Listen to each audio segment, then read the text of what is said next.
예수님과 제자들이 한 대화들이 성경에 쭉 있는데 그 중에 마태복음과 마가복음, 누가복음에 다 나와 있는 것들이 몇 가지가 있거든요. 그 중에 하나가 뭐냐면 예수님과 제자들이 성전을 바라보면서 한 대화가 있어요. 그 대화가 구성해 보면 이런 대화예요. 제자들이 성전을 바라보면서 주님께 묻습니다. 주님, 이 성전이 너무 아름답지 않습니까? 이 돌들이 얼마나 아름다우며 이 지어놓은 건물이 얼마나 아름답습니까? 라고 이렇게 얘기를 하시는 거예요. 이렇게 얘기하니까 이제 우리는 성전이 대단히 아름다웠을 거라고 생각이 되는데 문제는 이게 확인할 길이 없는 거예요. 왜죠? 무너져서 없거든요. 그래서 이제 우리가 추정을 해요. 이 성전이 도대체 얼마나 아름답고 얼마나 대단한 건물이었길래 이런 대화가 가능했을까라고 하는 것을 추정을 해보면은 이 답을 찾는 방법이 있어요. 그게 뭐냐면 헤롯 대왕이 이제 그 당시에 이 성전을 지었거든요. 근데 이 헤롯 대왕이 당시에 지었던 건물이 3개가 있어요. 지금도 있어요. 그 중에 하나가 뭐냐면은 가이사라라고 하는 곳인데 이거 계획도시예요. 그러니까 도시 자체가 항구인데 이전에는 없던 동네예요. 근데 이거를 헤롯이 완전히 그 당시에만 해도 최신식 로마식으로 아주 그냥 없던 도시 하나를 만들어냈어요. 지금도 가보면은 여기에 원형 경기장도 있고 뭐 수로도 있고요. 뭐 놀라운 그냥 계획도시가 하나가 만들어져 있는 곳이 하나가 있어요. 와서 보면은 놀라는 데가 하나 있고 또 하나는 마사다라고 하는 요새가 하나가 있어요. 이 마사다도 헤롯이 지었는데 이게 산꼭대기에 있거든요. 산꼭대기에 이제 보시면 이제 산꼭대기에 있는데 이 마사다 요새를 로마가 무너뜨리려고 3년을 공격을 했어요. 로마의 최고의 군단이라고 하는 군단이 3년을 공격을 했는데도 이 요새를 무너뜨리지를 못하는 거예요. 그래서 결국에는 이 요새를 어떻게 로마가 접수를 하냐면 이 안에 들어있던 사람들이 다 자살을 합니다. 나라가 망했다는 사실에 너무 절망을 해가지고 자살을 하기 때문에 이 요새의 문이 열려가지고 로마가 점령하지 그냥 버텼다면요. 얼마든지 버텨낼 수 있을 만큼 대단한 건물이 마사다예요. 세 번째는 헤로디움이라고 하는 데가 있어요. 헤로디움. 이 헤로디움은 이 헤롯의 별장인데 이 별장이 이 산꼭대기에 있거든요. 산꼭대기에다가 산을 하나를 지어서 그 위에다가 성을 지은 거예요. 그리고 이 안에다가 수영장이 있어요. 놀라운 일이 그 당시에 이런 별장을 지어낸다는 거는 상상할 수 없을 만큼 놀라운 건물이 이 세 가지 건물을 다 헤롯이 지었단 말이에요. 근데 성전은 이보다 더 공을 들였다고 되어 있어요. 몇 년에 걸쳐서 지었는지 아시나요? 완전 새로 건축한 것도 아닌데 증축한 거였는데 이 건물을 46년간 지었어요, 헤롯이. 그러니 이거 어마어마하지 않겠습니까? 아니 이것도 어마어마한데 헤롯이 46년이라는 시간을 들여가지고 성전을 지어냈으니까 얼마나 대단한 성전이겠어요. 그래서 제자들도 이 성전을 바라보면서 감탄을 하는 거예요. 주님, 이런 건물을 과연 사람이 지을 수 있습니까? 비록 솔로몬의 지은 성전처럼 막 금으로 도배되어 있는 건 아니겠지만 정말로 아름답고 놀라운 건물을 이 당시에 지어낸 거예요. 그때 우리 주님 뭐라 그러시죠? 야, 너희들 이 건물 보고 놀라냐? 이 건물 어떻게 하시겠다고요? 내가 이제 헐어버릴 거야. 돌이 위에 돌이 얹혀지지 않도록 헐어버릴 거야. 라고 얘기한 거예요. 그러자 제자들이 다 놀란 거예요. 이 대단한 건물을 어떻게 허시느냐고. 그리고 그것이 언제 허시냐고 물어보는 거예요. 그때 우리 주님이 이 성전이 언제 헐릴지를 예언을 하시는 장이 마태복음 24장하고 25장입니다. 두 장에 걸쳐서 97절에 걸쳐 이야기가 진행돼요. 그 97절에 있는 내용이 다 뭐냐면은 최후의 심판에 관련된 이야기입니다. 마지막 날에 있을 이야기. 이렇게 길게 얘기했단 말이에요. 근데 여기에만 우리 주님께서 써놓은 것이 아니라 성경 곳곳에는 이 땅의 마지막에 어떠한 일들이 있을지를 굉장히 많이 설명을 해요. 근데 이게 굉장히 많이 설명한다는 그 내용이 어떠한 의미를 담고 있냐면 우리 주님은 우리가 마지막 날에 대해서 관심이 없기를 바라시겠어요? 있기를 바라시겠어요? 아니 성경에 많이 써놨다니까요? 마지막 날 있을 일들을 많이 써놨단 말이에요. 그러면 성경이 우리에게 너희는 마지막 날에 있을 일에 대해서 관심이 갖지 말라! 라는 의도로 많이 썼겠어요? 아니면 너희도 관심을 가지라! 라고 하는 마음에서 많이 썼겠어요? 가지라 그러는 거예요. 단 이런 건 아니에요. 그 마지막 날에 대해서 호기심적으로 접근을 하는 거예요. 호기심으로 접근해가지고 몇 년, 몇 월, 며칠, 몇 시 이렇게 호기심적으로 접근하는 것을 성경이 금지할 뿐이지, 성경은 우리가 마지막 날에 있어야 될 일에 대해서 충분히 관심을 갖기를 원하고, 충분히 관심을 갖게 하려는 이유가 뭐겠어요? 대비하라고. 대비하라고. 마지막 날을 도적과 같이 만나지 말고, 도적같이 만나는 거는 누가 도적같이 만나는 거예요? 관심 없는 사람이 그냥 오늘 하루하루 사는 것에 인생의 전부를 건 그런 사람들이나 졸지의 주님을 만나는 것이지, 우리 주님께서는 깨어있으라 그랬거든요. 예? 졸지 말고 주무시지 말고, 예? 좀 편히 누워있지 마시고 깨어서 우리 주님이 오시는 것을 기름병까지 준비하면서 말이죠. 예? 지혜로운 다섯 처녀, 예? 지혜로운 다섯 처녀 얘기하시면서도 깨어있으라고, 준비하라고, 그게 지혜 있는 거라고 끊임없이 말씀하시는 것은, 오늘 우리도요, 마지막 날에 있어야 될 일에 대해서 관심을 갖고 대비하고 준비하고 기도하고 이렇게 하길 원하신다 이겁니다. 그런 내용이 이제 24장에서 27장까지입니다. 죄송합니다. 그러니까 이사야 24장에서부터 27장까지 이르는 이 4장이 전부 다 마지막 날 있을 이야기예요. 그러니까 이사야가 바라본 마지막 날. 예, 우선 1절부터 읽어보겠습니다. 1절 읽을게요. 보라, 여호와께서 땅을 공허하게 하시며 황폐하게 하시며 지면을 뒤집어 엎으시고 그 주민들을 흩으시리니. 예, 여기 이제 땅이 공허하고 황폐하고 이렇게 나온단 말입니다. 여기에서 땅이라고 하는 단어가 하레츠라고 하는 단어를 쓰는데, 예레츠라는 단어를 쓰는데, 이 예레츠라고 하는 단어는 어느 지역에 있는 다 땅이 아니에요. 이 땅에 있는 모든 곳, 이 땅, 지구에 있는 지구라고 하는 땅을 말할 때 예레치라는 단어를 쓴단 말이에요. 그러니까 이 심판이 있을 것인데 어떤 식의 심판이라는 거예요? 전 지구적인 심판. 모든 지구 안에 안 미치는 곳이 없을 만큼 모든 땅이 다 하나님의 심판을 받게 될 거라고 하는 그날이 있을 거라 이거예요. 그래서 그날에 어떤 일이 벌어질 거냐면 2절의 일이 벌어질 거예요. 2절 읽겠습니다. 백성과 같을 것이며 종과 상전이 같을 것이며 여종과 여주인이 같을 것이며 사는 자와 파는 자가 같을 것이며 빌려주는 자와 빌리는 자가 같을 것이며 이자를 받는 자와 이자를 내는 자가 같을 것이니라. 여기에 6종류의 사람들이 등장하는데 서로 대칭되는 사람들이에요. 이른다면 백성에 대칭되는 사람은 제사장. 그러니까 제사장과 백성이 한 팀이에요. 그리고 여종과 여주인, 요게 한 팀이고, 사는 자와 파는 자, 요게 한 팀이고, 빌려주는 자와 빌리는 자가 한 팀이고, 이자를 받는 자와 이자를 내주는 자가 한 팀이라는 거예요. 요게 다 뭘로 묶이는지 아시겠어요? 이게 다 갑과 을이에요. 이 세상의 사람은 두 종류잖아요. 나 아니면 너. 갑이 아니면 을. 그러니까 이 세상에 있는 모든 사람이 심판을 받는데 어느 누구도요, 이 심판에서 예외가 되는 사람은 없더라 이거예요. 다시 말하면 부자라고 해서 심판을 더 세게 받고 가난한 자라고 해가지고 심판에서 봐주고 그런 거 없어요. 그냥 이 땅에 있는 사람은 마지막 때는요, 누구도 예외가 되지 않고 다 심판을 받는다 이거예요. 그래서 요거를 가나안 심판으로 성경을 설명하려고 한단 말입니다. 간혹 어떤 사람들이 가나안에 하나님이 이스라엘을 집어넣으시는 장면을 보시면서 하신 명령을 가지고 저한테 시비를 거는 분들이 종종 있었어요. 그 시비의 내용은 이런 거였습니다. 구약에 등장하는 하나님이라고 하는 분은 너무 잔인한 거 아니냐, 너무 극악무도한 거 아니냐, 어떻게 그 땅에 쳐들어가가지고 상대를, 가나안 사람들을 진멸을 하는데 누구도 예배를 두지 말려고요. 예, 어린아이도 예배를 두면 안 돼. 어린아이라고 빠지면 안 돼.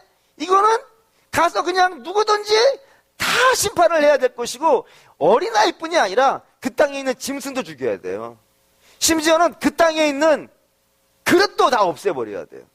몽땅 다 없애버려야 된다라고 이야기한단 말입니다. 그런 걸 갖고 하나님 너무 잔인한 거 아닙니까? 라고 이야기하는데, 여러분 성경이 얘기하려는 건 그런 개념이 아닌 거예요. 성경이 이야기하려는 것은 가나안은 뭐 받는다는 거예요? 그렇죠? 전쟁이 아니에요. 가나안 지금 이스라엘이 가나안에 들어가는 거는 그냥 이스라엘이라는 민족이 강 하나 건너가서 가나안 족속과 전쟁하는 그런 개념이 아니고 뭐 하는 거예요 지금? 하나님 심판하시는 거예요. 하나님이 가나안 오래 참아주셨다니까요. 더 이상 참을 수 있는 상황이 넘어갔어요. 그래서 이걸 심판하시겠다는 거예요. 그래서 이걸 두 가지로 여러분 분명히 이해하셔야 돼요. 뭐냐면 첫 번째는 뭐냐면은 이 어린 사람은 몽땅 다 죄인이라는 얘기예요. 어린이도 죄인이 아니라는 얘기가 아니래요. 근데 우린 자꾸 이런 생각을 가져요. 어린이는 죄가 없을 거라고. 어린 사람은 죄가 없을 거라고 생각한다 이거예요. 그런데 어린이는 죄가 없는데 그 어린이가 세월을 살면서 인생의 풍파를 만나면서 죄인이 되어져 가는 것이라고 이해하는 경향들이 사실은 우리한테 좀 있어요. 그런데 성경은 절대로 그렇게 얘기하지 않아요. 근데 요즘은 이런 얘기들을 사실 사람들이 말을 안 해요. 왜냐하면 이유가 있어요. 요즘은 애들이 범죄가 아주 심각해진 거예요. 너무 잔혹해지는 거예요. 어른이 한 것보다 더 심한 경우도 있어요. 심지어는 자기 자신이 촉법소년이라고 들어보셨죠? 그러니까 법에서 만 14세 미만은 어떠한 죄를 져도 감옥에 넣지 않는, 형사처벌을 받지 않는 그런 예외 조항이 있는 거예요. 그거를 알아요, 애들이. 그래서 나는 어떠한 죄를 저질러도 문제가 되지 않는다고 그런 생각을 갖고 범죄를 저지르는 애들이 많아졌단 말이에요. 그러니까 이런 걸 보면은 말이죠. 사람은 세월을 살면서 죄인이 돼가는 게 아니에요. 본질적으로 죄인이라는 말이 이해가 되셔야 돼요. 어쨌든 그런 것이고, 두 번째는 뭐가 오해된 것이냐면 하나님이라는 분의 심판을 오해하는 거예요. 뭐냐면 하나님은 사실 굉장히 오래 참으십니다. 오래 참으시다가 심판을 결정을 하면요, 그거는 진면의 심판인 거예요. 예외가 없어요. 장애인이라고 예외가 되어지고, 누가 예외가 되어지고, 여자라고 예외가 되고, 노인이라고 예외가 되고, 그런 예외는 없는 거예요. 그냥 하나님이 심판을 결정하시면 거기에는 나만 아는 죄가 없게 된다 이겁니다. 그게 마지막 때도 그럴 거라는 거예요. 마지막 때 하나님께서 이 땅을 심판하실 때가 있을 거라 이겁니다. 그때는 예외는 없어요. 모두가 다 주님의 재림 때는 다 심판대 앞에 서야 될 것이고, 그 심판대 앞에서 살아남을 수 있는 자는 딱 한 사람밖에 없어요. 누구죠?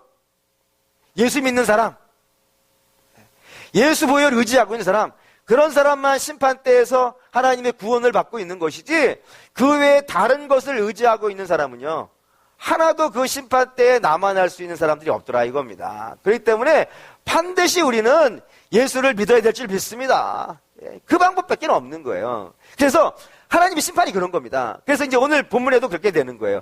하나님께서 이 세상을 심판하시겠다는 겁니다. 그때 이제 4절 한번 읽을까요? 4절 읽겠습니다.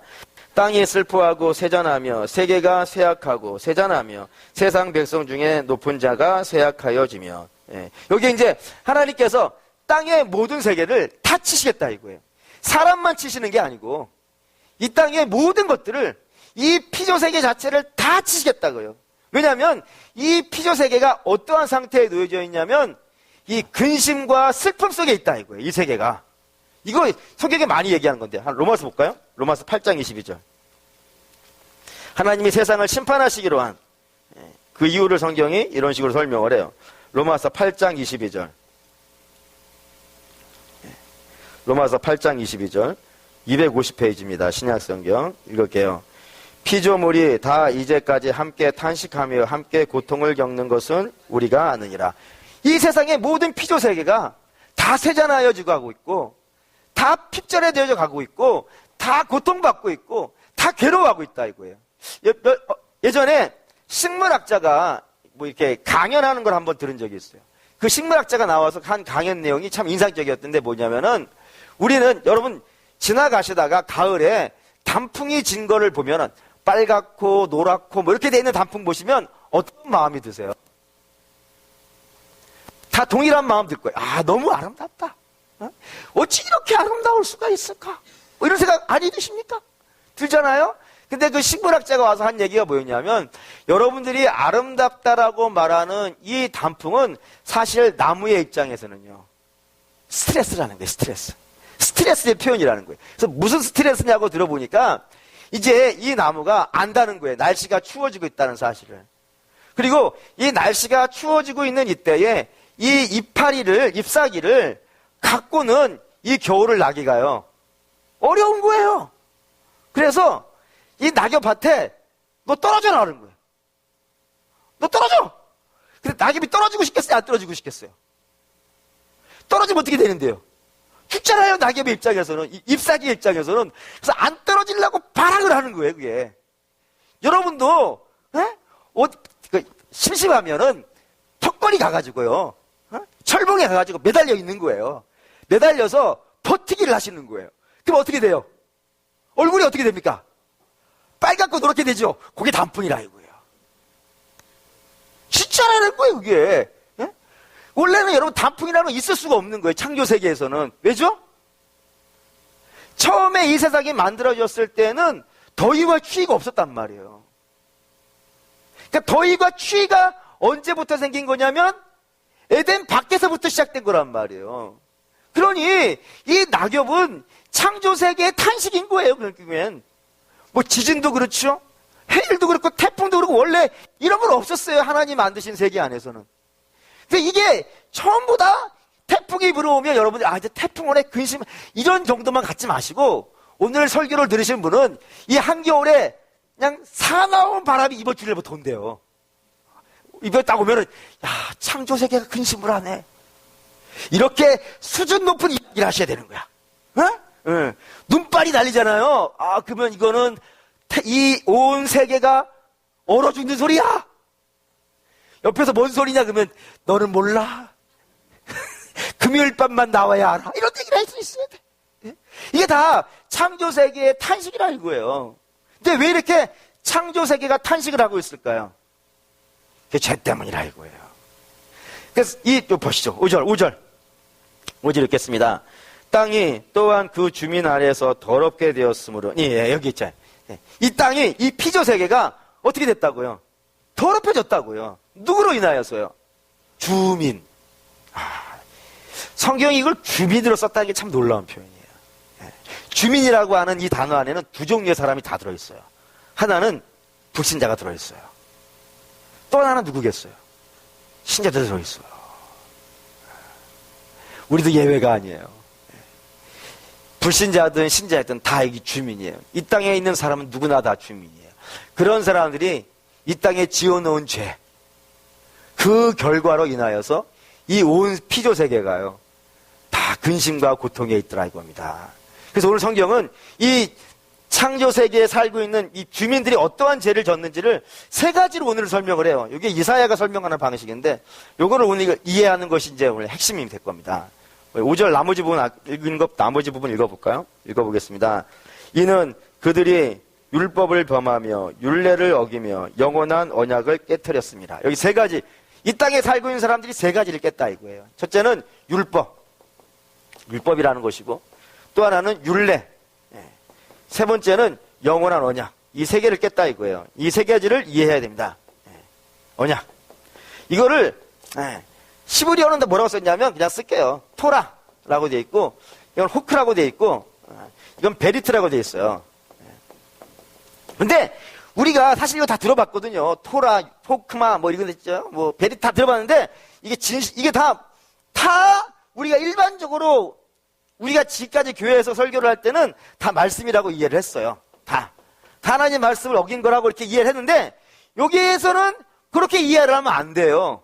왜 그러냐면은 이 예언은 24장에서 27장까지 진행되어지는 이 예언은 이스라엘 사람들에게만 선포되어져 있는 예언이 아니에요.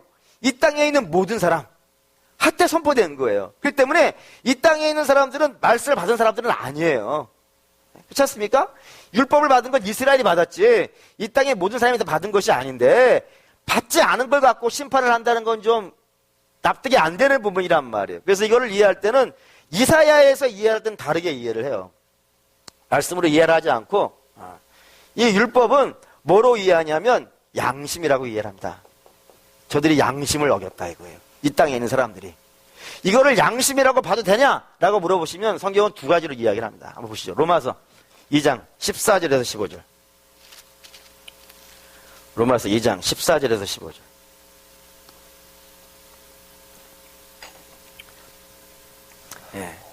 14절에서 15절 읽겠습니다.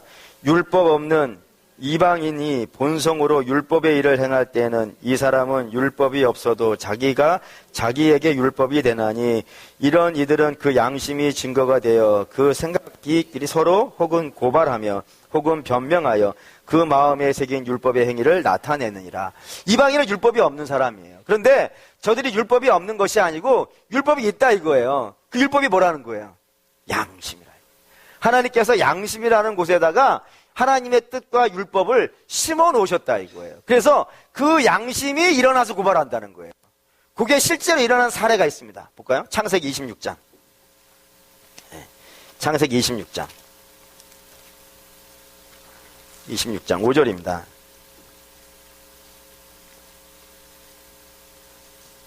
이게 아브라함에 관련된 이야기인데 여기에 이런 말씀이 있어요. 창세기 26장 5절 읽겠습니다. 이는 아브라함이 내 말을 순종하고 내 명령과 내 계명과 내 율례와 내 법도를 지키라 하시니라. 여기 아브라함에게 설명하는 쭉 이야기 중에 하나가 뭐냐면 저가 내 율법을 지켰다라고 얘기한단 말이에요. 여기 여러분 딱 읽으시면 이게 뭔 소리야? 이렇게 돼야 된단 말이죠. 왜요? 아브라함은 율법을 받은 적이 없어요. 율법은 언제 이스라엘에 온 거예요? 모세 때 온 거예요. 앞으로 400년이야. 400년이 뭐예요? 그보다도 한참 더 지나고 나서야 등장하는 사람이 모세이고 그 모세 때 하나님이 시내산에서 준 것이 율법이었단 말이에요. 그러니까 아브라함은 사실은 율법을 받은 사람이 아니란 말이에요.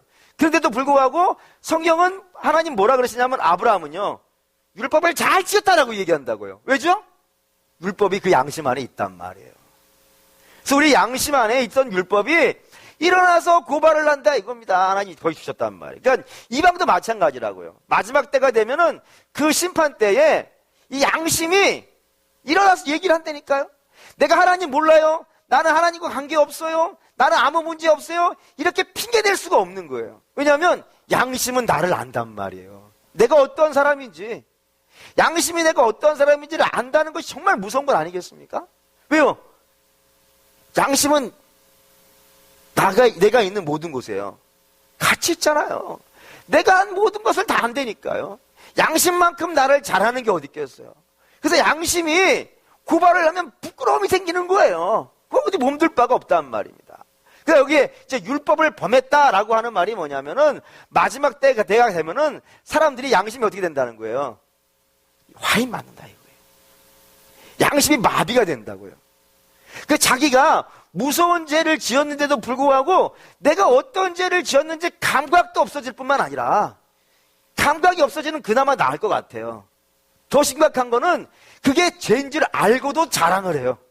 오히려 양심이 살아있다면 부끄러워야 되는 거예요. 사실은 내 양심이 살아있다 그러면 최소한 뭐 남의 물건을 훔쳤다 그러면은 부끄러움이 있어야 된다니까요.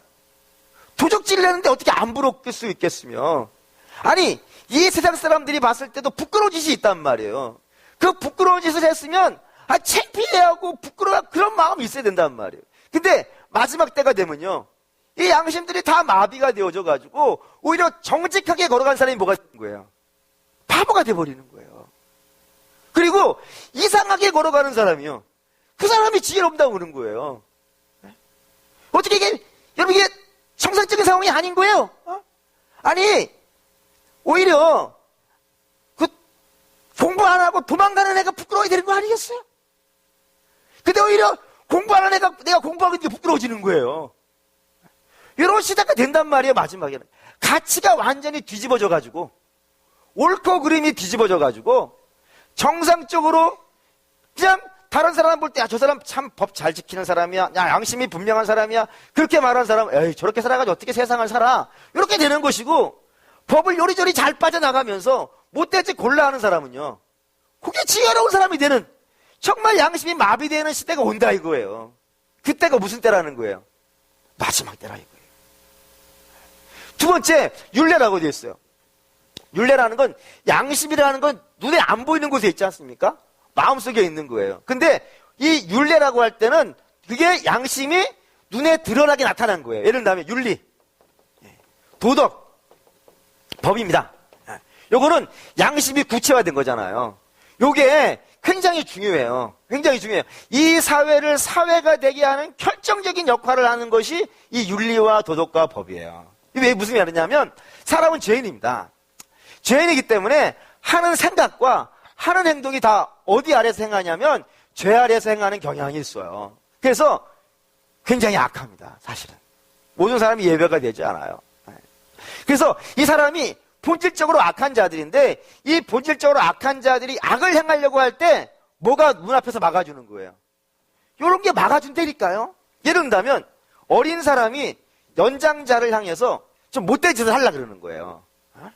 못된 짓을 하려고 이렇게 딱 하면은 주변에 있는 사람들이 눈총을 주는 거예요. 저런 애비도 없는 놈이라고 막 이렇게 욕을 할 거 아니겠어요. 그래서 욕을 하면 그 욕 먹는 것이 두려워가지고요. 그 일을 안 하게 되는 거예요. 그렇지 않습니까? 여러분들 그런 경우가 있으신지 모르겠어요. 저는 예전에 집이 이제 서울이고 학교는 수원에 있었거든요. 그래서 전철을 타고 서울에서 이제 수원까지 가는데 피곤해요. 피곤해요. 그럼 전철을 탁 타면 제일 먼저 뭐를 하는 줄 아세요? 자야 돼. 눈을 탁 감고 그때부터 1시간 반 정도를 이제 차를 타고 가니까 이제 숙면을 취한다 이거예요. 근데 주변에서 수근수근 대는 거예요. 에? 그래서 왜 나한테 수근수근 대지? 별의별 욕들이 다 날라오는 거예요. 그래서 활짝 눈을 뜨면 안 돼요. 어떤 일이 생길지 모르니까 실눈만 떠야 돼. 살짝 뜨고 쳐다봤더니 눈앞에 하얀 머리 계신 어르신이 있었어요. 그분이 서 있고 저는 새파랗게 젊은 사람이 눈 감고 있으니까 주변의 사람이 다 아이고 어느 학교 학생이야? 그래서 제가 이제 하신다는 말을 못하겠고 다른 대학교 얘기했어요. 어쨌든 그래 된단 말이에요. 그때 이제 그래가지고 쓱 일어나는 거예요. 여러분도 혹시 그런 경험 있으신가? 눈총이 무서워서 안 하는 게 있단 말이에요. 법도 그렇죠. 견물생심이라고 했어요. 사람은 보면은 갖고 싶은 마음이 생겨요. 근데 가질 수 있는 능력이 자기에게 되면은 충분히 값을 내고도 사겠지만 이게 안 되는 경우들이 있단 말이에요. 그때는 저는 또 저를 팔죠. 그냥 갖고 싶은 마음이 있어가지고 집어넣고 싶은 마음이 있겠어요 없겠어요? 여러분들은 그렇게 저를 팝시다. 갖고 싶은 마음이 있어요. 집어넣으려고 그러는데 저 옆에 경찰 아저씨가 쳐다보고 있는 거예요. 그거 어떻게 하겠어요? 다음에? 하고 가는 거예요. 잡아가니까 양심, 윤리와 법이 나로 하여금 나쁜 길로 가지 못하도록 막아주는 역할을 한단 말이에요. 근데 이게 무너지면요. 윤리도 없고 법도 없으면요. 그 사이가 온전하겠습니까? 하나님께서 에덴을 떠나는 사람들에게 너희가 이 땅에 살면서 참 힘들고 고통스러운 세상이 되겠지만 그럼에도 불구하고 윤리와 법을 잘 지키면 그래도 최소한 에덴하고 비슷한 모양이 될 수 있을 거라고 생각하셔가지고 주신 거예요. 율법이라는 것이. 비슷해지는 거예요. 그래서 여러분 법이 있는 게 굉장히 안전한 거예요. 사실은. 약한 사람일수록 법이 있는 게 굉장히 안전한 거예요. 근데 문제는 이 법이 무너진다 이거예요. 언제요? 마지막 때가 되면 이 법이 다 무너져요. 특별히 윤리가 무너져요. 윤리가 무너져서 분명히 손가락질 해야 돼요. 나쁜 사람이라고. 근데 지금 나쁜 짓을 하면요. 말을 못해요. 괜히 거기 끼어들었다가 자기만 오해를 사는 경향들이 발생되어질 수 있다고 생각을 해가지고 그냥 멀리서 사진이나 찍고 동영상을 찍을 수 있을지는 모르겠지만 눈총을 주거나 그 문제에 끼어들려고 하지 않아요. 오히려 그냥 눈 감고 지나가는 경우가 많아요. 나하고 관계없어 하면서 사람이 기본적으로 가져야 될 윤리가 이 땅에서 무너져 간단 말이에요. 법도 무너져 가요. 법이 어떻게 무너져 가냐면 법이 이렇게 돼요. 이 법이 약한 자에게는요. 가혹해지기 시작해요. 복수의 법이 돼요. 반면에 강한 자에게는요. 법이 힘이 없어져요. 그래서 오히려 법이 더 문제를 일으키는 경향들이 되어지는 경우가 많아요. 폭력의 도구가 되어지고 막 있어. 그래서 오히려 없는 이만 못한 상황이 발생되어진다 이겁니다. 그게 마지막 때의 모습이라 이거예요. 그러니까 마지막 때가 되면은 사람이 가지고 있는 기본적인 윤리사상도 없어지고 사람들이 최소한 지켜야 될 법도 없어지고 완전히 그냥 무법천지가 되어진다는 것이 마지막 때라는 거예요. 세 번째, 이 영원한 언약이라고 있습니다. 이 영원한 언약은 성경에 여러분 두 가지의 언약을 꼭 기억하실 필요가 있어요. 하나님이 이제 맺으시는, 사람과 맺으시는 두 가지 언약이 있는데, 하나는 노아의 언약이 있고요. 또 하나는 모세의 언약이 있어요. 여기 두 개 달라요. 영원한 언약인데, 모세와는 어떠한 언약이냐면 신자와의 언약이라고 믿으시면 돼요. 그러니까 하나님을 믿는 사람과 하나님이 어떻게 앞으로 우리가 함께, 나는 하나님, 너는 나의 백성, 이 관계를 유지하려면 어떻게 해야 되느냐? 이 언약을 맺는 것이 모세의 언약이라 그러면, 노아의 언약은요, 모든 사람들이 다 지켜야 되는 언약이에요. 왜요? 이스라엘이라고 하는 민족은 아브라함부터예요, 아브라함. 그리고 아브라함 이전 사람이 노아니까 사실은 우리는 아담의 족속이기도 하지만 더 정확하게 얘기하면요, 노아의 후손이고. 왜요? 노아 때 모든 사람이 다 죽었단 말이에요. 딱 살아남은 사람은 8명이 8명. 그게 다 노아 가족이었거든요. 그러니까 노아 가족에서 분할되어진 것이 황인종, 흑인종, 노란인종 이렇게 되는 거란 말이에요. 그런 식으로 모두가 다 노아의 후손이기 때문에 하나님이 노아와 언약을 맺었다 그러면 그거는 모든 사람과 맺은 언약, 신자든 불신자든 관계없이 모두가 누리는 언약이라고 이해하시면 된단 말이에요. 근데 여기 이사야에서 말하는 영원한 언약은 어디겠어요? 지금 예언이 온 열방과 한 예언이라 그랬으니까 노아의 언약이에요. 그럼 노아 언약 한번 봅시다. 이거는 9장, 창세기 9장. 창세기 9장 1절에서부터 7절까지가 하나님이 노아와 맺은 언약인데, 우선 1절에서 3절을 볼게요. 1절에서 3절 읽겠습니다. 하나님이 노아와 그 아들들에게 복을 주시며 그들에게 이르시되 생육하고 번성하여 땅에 충만하라. 땅의 모든 짐승과 공중의 모든 새와 땅에 기는 모든 것과 바다의 모든 물고기가 너희를 두려워하며 너희를 무서워하리니 이것들은 너희의 손에서 붙였음이니라. 모든 산 동물은 너희의 먹을 것이 될지라. 채소같이 내가 이것을 다 너희에게 주노라. 이게 노아와 맺은 언약이에요. 뭐라고 되어 있냐면 하나님께서 말씀하시기를 이 세상에 있는 모든 것은 다 너희를 두려워할 거라 이거예요. 모두가 다, 그 맹수든 뭐든 사실은 다 사람을 두려워합니다. 그리고 사람은 사실은 이 자연에 있는 것들을 두려워할 필요가 없어요. 사람이 진짜로 무서워야 되는 건 누군지 아십니까? 사람이 진짜로 무서운 건 사람이에요. 사람이 무섭지 사실은 사자가 무서운 게 아니에요. 사자를 잡는 방법이 있다니까요. 질병, 사람이 무서워야 될 게 아니에요. 질병도 우리가 점령할 수 있고 하나씩 하나씩 다 점령이 왔어요. 또 지금까지. 또 앞으로도 점령해 갈 것이고, 이 땅에 있는 모든 것들은 사실은 사람이 두려워야 될 게 아니에요. 그래서 하나님이 노아에게 주신 복 중에 하나는 뭐냐면 안전의 복이에요. 안전의 복. 안전의 복을 우리가 보장받았단 말이에요. 모든 것들을 지배할 수 있는 그런 복을 받았고, 또 하나는 이 안전의 복 속에서 사람이 번성하고 생육할 수 있는 복을 받았어요. 생육과 번성의 복을 받았어요. 그리고 또 세 번째 복은 이 안전을 보장받은 상태에서 이 땅에 있는 모든 것들이요 다 양식이 되는 복을 받았단 말이에요. 이 세 가지를 하나님 너에게 준다 이거예요. 이거는 신자든 아니든 다 누리는 복이에요. 그죠?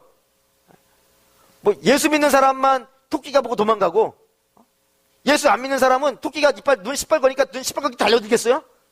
아니에요. 이건 모든 사람이 다 누리고 있는 복이에요. 근데 이 복을 누릴 때 하나님 조건을 달아놨단 말이에요.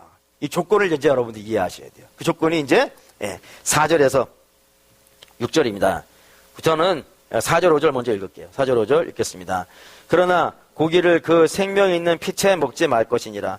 내가 반드시 너희의 피 곧 너희의 생명의 피를 찾으리니 짐승이면 그 짐승에게서, 사람이나 사람의 형제면 그에게서 그의 생명을 찾으리라. 이게 무슨 말이냐면 하나님께서 너희가 모든 짐승을 다 먹어도 돼.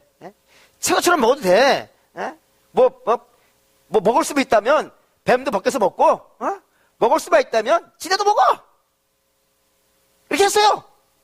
다 먹어도 돼 라고 얘기했단 말이에요. 그런데 이걸 먹을 때 조건을 하나 달았단 말이에요. 어떻게 먹지 말라고요? 피채 먹지 말라고요. 이게 피채 먹지 말라는 걸 여러분 잘 이해하셔야 돼요. 이게 그냥 단순히 피를 먹지 말라, 건강에 안 좋으니까, 이렇게 이해를 하시면은 여러분들이 참 큰 딜레마에 빠져요. 어떤 딜레마에 빠지냐면 선짓국을 포기하셔야 돼. 그런 의미가 아니라는 거예요. 피채, 목사님 선짓국 드세요? 저 못 먹어요. 우리 사모님이 잘 먹어요. 네. 어쨌든 그렇습니다. 네. 이 피채 먹지 말라는 거는 그냥 피를 먹지 말라는 정도의 개념이 아니라 이런 개념이에요. 너희가 살생을 할 때는 딱 한 가지 경우만 허락한다 이거예요. 다른 때는 살생하면 안 되는 거예요. 언제만 살생이 가능한 거예요. 그게 식량으로 필요할 때만. 그게 식량일 때만. 그때만 허락이 되는 거예요. 다른 때 짐승의 피를 흘리는 거는 하나님이 정하신 법 밖이란 말이에요. 생명 귀하게 여겨야 돼요. 그죠? 그래서 사람이라 그래서 심심하다고 동물 죽이면 안 되는 거예요. 간혹 길고양이 있다고 때려 죽이, 그러면 안 되는 거예요. 그게 식량이 되는 경우나 또는 그것이 나에게 엄청난 피해를 주는 나의 안전의 복에 위배가 되어졌을 경우에만 살생이 허락이 되는 것이지, 다른 경우에 내가 심심하다고, 내가 죽이고 싶다고, 내가 없애고 싶다고 해가지고 여러분 이 세상에 있는 자연을 함부로 파괴하고 풀도 마음대로 뽑으면 안 되는 거예요. 사실은 내게 주어진 영역 안에서만 해야 되는 것이고, 주께서 명하신 근거에서만 해야 되는 거예요. 양식으로 쓸 때 그것이 살생이 허락되어지는 것이지, 이게 양식이 아닌 거예요. 양식이 될 때 당연히 피를 빼고 먹는 거예요. 그런 식으로 먹어야 되는 것이지, 이게 그냥 아무 이유 없이 피를 흘리는 것은 하나님께서 허락하신 행동이 아니라 이겁니다. 사람이 근데 양식이 아닌 경우에도 짐승을 죽이는 때가 있어요. 언제죠? 잔인해지면 그래야 돼요. 잔인해지면. 그래서 그런 논문 하나 봤어요. 이게 짐승을 함부로 죽이는 사람이 결국에는 사람도 죽인다 이거예요. 그러니까 생명 귀한지를 알아야 돼요. 생명 귀한지를 알아야 된다고. 근데 그 생명 귀한 것을 주께서 어떻게 붙여주셨냐면 여기다 붙여놓으신 거예요. 6절에서 6절을 읽죠. 6절 읽겠습니다. 다른 사람의 피를 흘리면 그 사람의 피도 흘릴 것이니 이는 하나님이 자기 형상대로 사람을 지으셨습니다. 짐승도 함부로 죽이면 안 되는 거예요. 짐승도 함부로 죽이면 안 되는데 사람은요, 말할 필요가 없는 거예요. 여러분, 사람 귀한 줄 알으셔야 돼요. 사람은 정말로 귀한 겁니다. 왜요? 하나님이 짐승도 함부로 죽이면 안 돼. 짐승을 죽일 때는 단 한 가지, 너에게 피해를 준다든가 너에게 양식이 될 경우에만 가능한 것이지, 함부로 내가 밉다고 해가지고 죽이면 안 돼 라고 동물도 함부로 죽이게 못하셨단 말이에요. 그러면 사람은요, 더 심각하지 않겠어요? 그래서 거기다 뭐를 걸어놓은 거예요?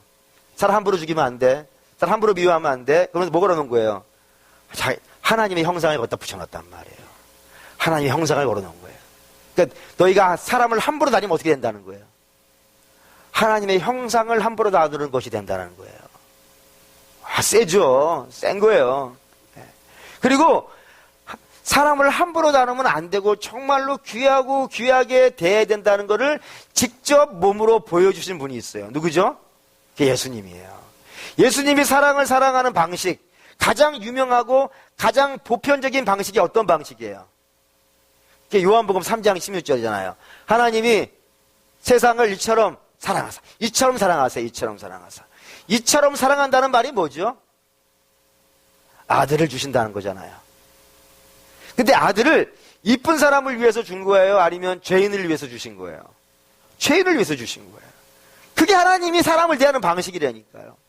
하나님을 사람을 대하는 또 다른 방식이 하나 있어요. 그게 뭐냐면, 주께서 어느 날 갑자기 잡히시기 전날 밤에 제자들 다 앉혀놓으시고 허리에 수건을 두르시고 그들의 앞에 무릎을 꿇고 제자들의 발을 씻기는 거예요.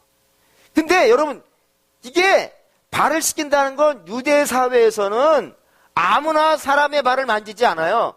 딱 두 종류의 사람만이 발을 만져요. 첫 번째는 누가 만지냐면 자기 자신을 만질 수 있어요. 내 발이니까. 내가 만질 수 있어요. 다른 사람은 아무나 못 만져요. 누가 만질 수 있을 것 같아요? 종만 만져요.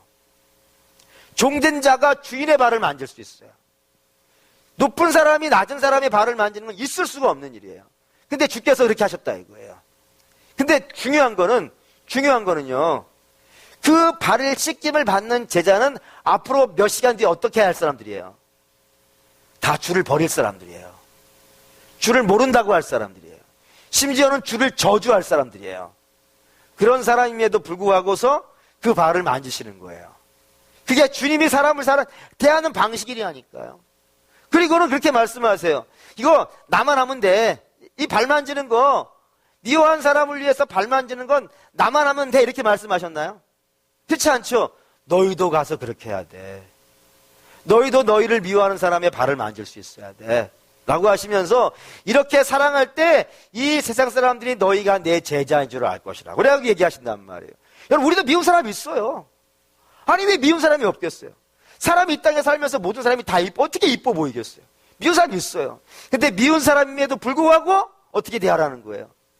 주가 우리를 대하듯이 견뎌내고 참아주고 이해해주고, 그게 안 되니까 기도하고 주여 나를 좀 붙잡아 주시오 하면서 그걸 견뎌가는 거예요.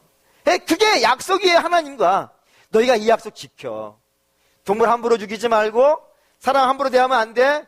그 대신 내가 너희에게 먹을 거 많이 줄게. 안전하게 지켜줄게. 이게 노아가 하나님과 한 약속이었단 말이에요. 근데 마지막 때가 되면 어떻게 된다고요? 이게 깨진다 이거예요. 다시 말하면 아무나 죽이는 거예요. 짐승? 뭐 마음에 들지 않으면 죽이는 거예요. 사람? 마찬가지인 거예요. 그냥 자기 수 뒤틀리면은 그냥 다 찌르는 거예요. 비유가 없어요, 지금은. 뭐 최근에는 너무 가슴 아픈 얘기 있었어요. 한 50대 주부가 새벽에 막 그냥 청소하고 있는데 어떤 20대 젊은이가 와가지고 사람이 맞으면 어떻게 죽는가를 보려고 때렸다잖아요. 뭐 14세 그 중학생들은 왜? 보시잖아요, 난 뉴스에. 이유가 없어요, 이유가. 그냥 자기 수 뒤틀리면은 아무나 미워하고 아무나 죽이고 막 그런 시절이 되는 거예요. 그게 마지막 때라니까요. 뭐 어린아이의 성도 자기의 쾌락을 위해서라면 얼마든지 빼앗을 수 있는 것이 되는 것이고, 폭력이 난무하고요. 그렇지 않습니까? 이 세상에 절대로 깨지면 안 되는 관계가 세 가지가 있다고 저는 생각을 해요. 절대로 이거는 정말 콩으로 매주를 쓴다고 해도 이 말을 절대로 믿어야 되는 이 관계가 이 땅에 세 가지가 있어요. 혹시 여러분 아시나요? 어떠한 경우가 있더라도 반드시 믿어줘야 되는 관계가 세 가지가 있습니다. 첫째, 부모와 자식 관계. 이거 깨지면 안 돼요. 그죠? 그러니까 부모가 무슨 얘기를 해도 자녀는 다 믿어야 돼요. 자녀가 무슨 얘기를 해도 부모는 다 믿어줘야 돼요. 세상에 이거보다 더 끈끈한 관계는 없는 거예요. 이 관계가 있어야 되고요. 또 하나, 절대로 무너지면 안 되는 관계 중에 하나는 뭐냐면 선생과 제자의 관계예요. 이거 무너지면 안 돼요. 선생님은 학생들에게는 인생의 길을 알려주는 자예요. 그래서 예전에는 그런 말 있었잖아요. 제자는 선생님의 뭐도 안 받는다고요. 그림자도 안 받는 거예요. 정말로 존경하는 거예요. 저분은 나를 위해서 뼈를 갈아주시는 분. 부모님급이에요, 부모님급. 그런 관계로 이해가 되어져야 되고, 스승도 제자를 대할 때는 그런 관점에서만 봐야 돼요. 이 관계가 있고, 또 하나의 관계가 있어요. 또 하나의 관계는 목사와 성도의 관계. 이것이, 예? 제가 존경하는 목사님 중에 옥하는 목사님이 계세요. 그분이 했던 설교 중에 이건 절대로 읽지 말고 나중에 써먹지 않으라고 한 거 있었어요. 이게 뭐냐면 당신이 한강다리 위에 서가지고 한강을 바라보면서 한강 밑에 천국이 있습니다 라고 당신이 탁 뛰어내리면 당신 교회에 200명이 뛰어내릴 사람이 있다는 거예요. 그래서 여러분의 교회도 그런 성도들이 있습니까? 그런 거예요. 제가 속으로 그랬죠. 네. 우리 교회는 여기 계시는 분들은 최소한 제가 시험에 들게 하지 마옵소서인가요? 진짜 목사와 성도의 관계는 정말 그런 관계예요. 절대적으로 믿을 수 있는 관계. 목사가 무슨 말을 해도 그 말이 믿어지는 관계예요. 그래, 거짓말을 하니까 그게 믿어지는 게 아니겠죠. 항상 그분은 진실을 말하니까. 그러니까 그 말을 믿을 수 있는 것이 되는 것이고, 성도는 당연히 하나님이 내게 맡기신 양이니까 그 관계를 믿을 수가 있어야 되는 거예요. 이 세 개의 관계는 정말로 끊어지면 안 되는 관계예요. 근데 여러분 확신하십니까? 이 세 개의 관계가 안전한가요? 어느 관계도 안전하다는 말을 못하는 거예요. 요즘 막 부모가 애 버린다면서요. 자식도 막 부모 그런다면서요. 학생들하고 선생님하고 뭐 이상한 관계 이거 많던데 요즘. 목사와 성도는 뭐 위험하죠 다. 무너지고 있어. 사람과의 사람의 관계가 서로 존중해. 이게 목사와 목사와 성도가 무너지고 선생과 제자가 무너지고 부모가 자식이 무너지는 관계라면 나머지 관계는요 이미 다 끝장난 거예요. 그렇게 된다 이거예요. 마지막 때가 되면은. 요게 이사야가 바라본 마지막 때예요. 이렇게 되어지면 하나님께서 그 시대를 심판하실 것이다 라고 얘기한 것이 오늘 저와 여러분이 읽은 겁니다. 이렇게 써놓고 보니까 굉장히 제가 오늘 마음에 많은 두려움이 생겨요. 왜 그러냐면 지금이 많이 비슷하죠. 완벽하게 똑같다는 말을 못하겠지만 사실은 정말로 많은 부분에서 오늘 이 시대의 모습이 하고 이사야가 마지막 때를 바라본 그 환상 속의 모습하고 정말 많이 닮아있어요. 정말 많이 닮아있어요. 사람들이 양심이 마비되어져 가고 있고요. 사람들이 윤리가 땅에 떨어지고 있고 법의 가치가 무너지고 있어요. 법 지키면 자기 손해라고 생각하죠. 그리고 사람과의 사람의 관계들이 정말 무서워지고 있어요. 그래요. 그래서 사랑하는 우리 믿음의 성도 여러분, 그게 걱정이 되는 거예요. 걱정이 되던 때에 하나님이 내게 주신 감동이 뭐였냐면 내게 걱정할 문제가 아니라 기도해야 될 문제하지 않겠냐. 여러분 우리는 이 땅의 회복을 위해서 기도해야 됩니다. 그렇죠? 우리만 살다 가는 땅이 아니잖아요. 우리 자녀도 살아야 되고 우리 손자도 살아야 돼요. 우리 그냥 나만 천국 가면 되지 하고 말아야 되는 세상이 아니라고요. 우리 이 땅을 위해서 좀 이렇게 이 땅의 회복을 위해서 좀 기도할 필요가 있어요. 그래서 이 땅의 회복이 되려면 중요한 게 두 가지가 들어가야 돼요. 하나는 믿음이 들어가야 돼요. 이 땅에 믿음이 들어가야 돼요. 그리고 하나님 말씀이 들어가야 돼요. 그래서 믿음이 들어가고 하나님 말씀이 들어가면 반드시 어떤 일이 벌어지냐면 그 믿음을 받고 하나님 말씀을 받은 사람은 회개를 하게 돼 있어요. 회개를 하고 그 회개한 것에 대해서 우리 주님께서 피 뿌리시고 정결하게 하시고 새롭게 하시는 그런 과정이 지금 있어야 회복이 되지 않겠나 생각이 들어갑니다. 그래서 지금 고쳐져야 돼요. 물론 앞으로 우리 주님이 다시 오신다고 하신 거 보면은 이 땅이 좋아지진 않을 것 같아요. 그렇죠? 안 좋아지니까 주님 다시 오시지 않겠습니까? 그럼에도 불구하고 우리 좀 기도해야 돼요. 주님 두 가지 좀 기도할 필요가 있어요. 주님 이 세대를 좀 불쌍히 봐주셔서 다시 좀 믿음을 좀 회복시켜 주십시오. 좀 믿음을 잃어버린 사람들 굉장히 많이 있다 그러는데 그 믿음을 잃어버린 사람들이 좀 믿음이 돌아오게 해주시고 이번에 뭐 청년 하나 좀 서울 가서 만났는데 그 청년이 좀 이렇게 유명한 곳에 있어요. 유명한 곳에 있는 청년인데 그 청년이 내게 이런 말을 하더라고요. 여기에 나름 이 시대에 리더급 되는 사람들이 많다고. 근데 문제는 자기는 교회를 다닌다고 얘기하는데 신앙이 하나도 없는 것 같이 보인다고. 그냥 명명만 교회를 다니는 사람들만 많고 실제로 하나님 말씀이 그의 인생을 지배하고 있는 사람들은 자기가 볼 때는 몇 없는 것 같다고. 물론 뭐 그 청년이 다 본 건 아니겠지만 근데 사실 그걸 부인하기가 참 어려운 시대인 것 같아요. 그래서 우리가 좀 이 땅에 구석구석에 지금 당신을 신자라고 생각하는 사람들이 그냥 이름만 신자라고 가지고 있는 것이 아니라 그 삶이 온전히 주 앞에 좀 바쳐지는 사람들로 좀 되어질 수 있도록. 세상 모든 사람이 다 신자가 될 수는 없겠지만 주께서 최소한 부르신 자만큼은 온전한 믿음의 사람이 되어야 될 줄 믿습니다. 그렇게 믿음이 생겨서 믿음의 고백이 있어서 이 땅 구석구석에서 주의 빛을 비춰내는 사람들이 되어진다 그러면 이 땅이 좀 회복이 되지 않겠습니까? 그런 기도를 우리가 좀 할 필요가 있어요. 그리고 더 나아가서는 하나님, 내 자신이 정말 훌륭한 신자가 되어줄 수 있도록, 참신자가 되어줄 수 있도록 주의 말씀에 지배를 받아서 그 말씀을 따라가는 사람이 되어줄 수 있게 하여 주셔서 내가 빛 비치고 살게 해주십시오. 남이 빛 비치게 해달라고 기도할 또 해야겠지만, 이 땅의 뭐 정치인을 위해서도 해야겠지만, 이 땅의 경제를 위해서도 해야 될 것이고, 이 땅의 리더들을 위해서도 해야겠지만, 내가 그런 사람 되게 해주십시오.